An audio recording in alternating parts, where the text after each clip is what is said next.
Now, what may be the most remarkable coming out event we've ever seen.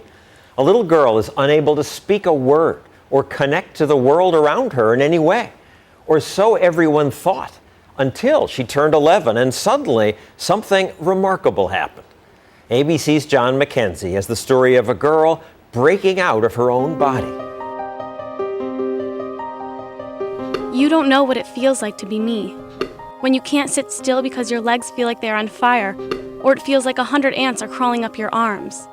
How is it that these powerful words came out of this flailing body? People look at me and assume I am dumb because I can't talk. Something extraordinary happened to this 14-year-old who was written off as mentally deficient, something that may help unlock the mysteries of a baffling disorder. What do I want? I want to be like every other kid, but I can't because I am Carly. Born in Toronto, Canada, Carly Fleischman was 2 years old when it became clear she was not keeping up with her twin sister Taryn. When you're told your child is going to be developmentally delayed, that they might achieve the developmental level of a 6-year-old, it's like being kicked in the gut. When Arthur Fleischman and his wife Tammy learned the diagnosis was autism, they expected the worst, that the twins were headed in different directions.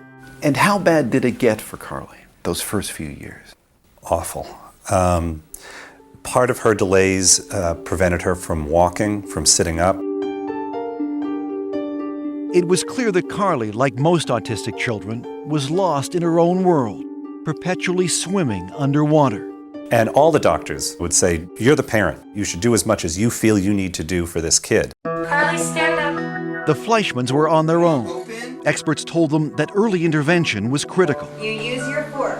So ever since Carly was 3, her therapy has been intensive, unrelenting. This took about 40 to 60 hours a week of one-to-one therapy. She always had about 3 to 4 therapists working with her. And if you're not getting results with one approach, you move on and you try something else. You didn't give up. You pushed Carly. And when you look in Carly's eyes, you can see an innate intelligence. So we never gave up. We never gave up.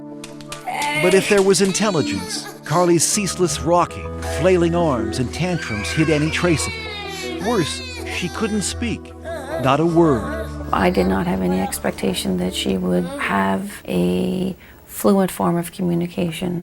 Dr. Nicole Walton-Allen is a clinical psychologist who led Carly's therapy program. Her profile was that of a child who was severely autistic and more than likely moderately mentally retarded. And did you ever think about institutionalizing her? We had friends saying, you've been plugging away, spending thousands of dollars on therapy. You're not really seeing the progress. So, of course, you start thinking about, should she be in a group home? But you decided against it. I could never do it. Could never do it. How can you give up your kid? What do you want? Despite thousands of hours of therapy over months and years, Carly's progress was excruciatingly slow. That is until one day 3 years ago when Carly was 11. She ran to a computer for the first time, and what happened next was a breakthrough so profound it would finally pierce Carly's silent, secret world. And she was quite distressed, and she starts to spell H-U-R, and it was like T, hurt. And then a little bit later on, she spells H-E-L, and we kind of pushed her to finish, and she puts P.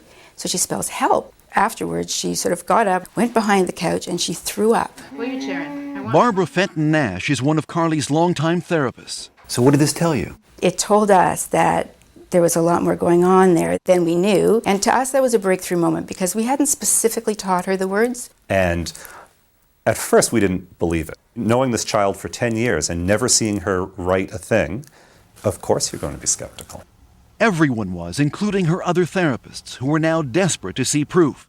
But Carly refused to type, exhibiting the same hysterical behavior that led experts to label her as mentally retarded. She would strip off her clothes. She would go into the bathroom and she would engage in fecal smearing. So the typing was great, but no one could see it. Here, show me. What was needed was some tough love. If Carly wanted something, she would have to type for it. First type, and then you get. Let's go. Oh, she had to work for it. If she wanted information, if she wanted to go somewhere, she had to type by herself.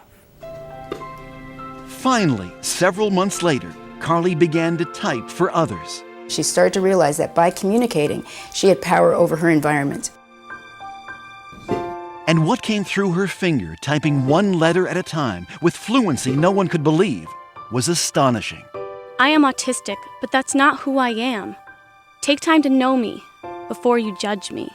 I am cute, funny, and like to have fun.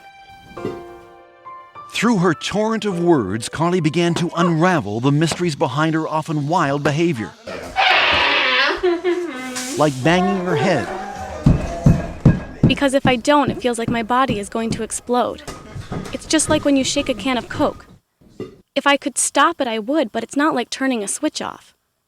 I know what is right and wrong, but it's like I have a fight with my brain over it. Use your words. And Carly was not shy about expressing her desires and frustrations. I want to be able to go to school with normal kids, but not have them getting upset or scared if I hit a table or scream. I want something that will put out the fire. We were also horrified because for years we had spoken in front of her as if she wasn't there. Now, for the first time, Carly was able to have conversations with her parents. You think you can write back to Dad? I want to go on a snowmobile. Can we do it? Will you go on one?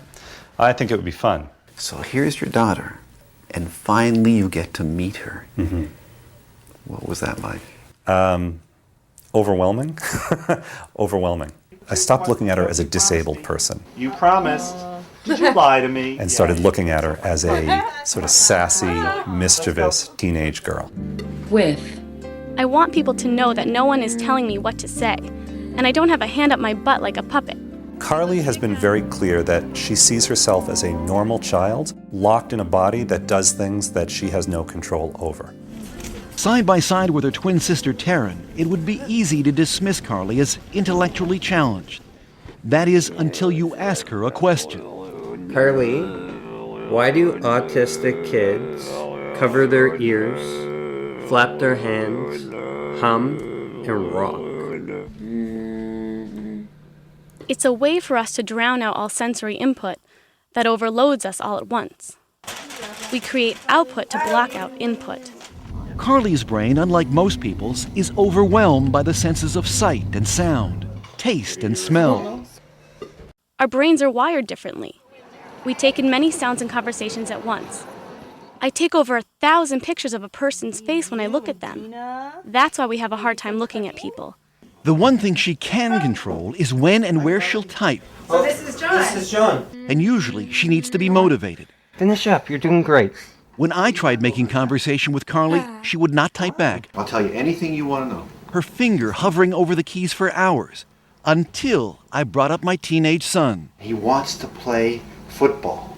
Now she's smiling. It's going to be something funny. Are you embarrassed? Come on, we want to hear what you have to say. Yes, I guess he's cute. 2 years that we've been communicating, and every time she writes something, there's a little bit of that sense of awe. The room resembled a ship's cabin. Its walls Dear made of Dad, wooden laths I love when you read to covered me, by many coats and I of love that you believe in me. I know I'm not the easiest kid in the world. Give me a kiss. However, you are always there for me, holding my hand and picking me up. I love you. I'll go through many sleepless nights to hear that. I'll spend every penny we have to hear that. Was there one writing in particular that left a lump in your throat? In this writing where she says, "You've never been in my body. I wish for one day you could be in my body."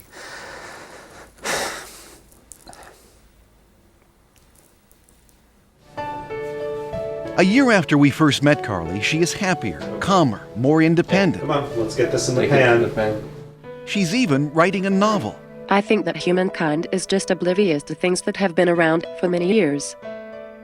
She also has her own internet blog and twitters regularly, answering questions from people all over North America. I think Carly knows that she now has a voice that can help other kids. Now she looks at herself as someone who can make a mark on the world. And that's got to be life-changing. What do you hope for Carly now? I want her to be happy. I want her to have dreams and goals and accomplish those goals in spite of her challenges. I think the only thing I can say is don't give up. Your inner voice will find its way out. Mine did.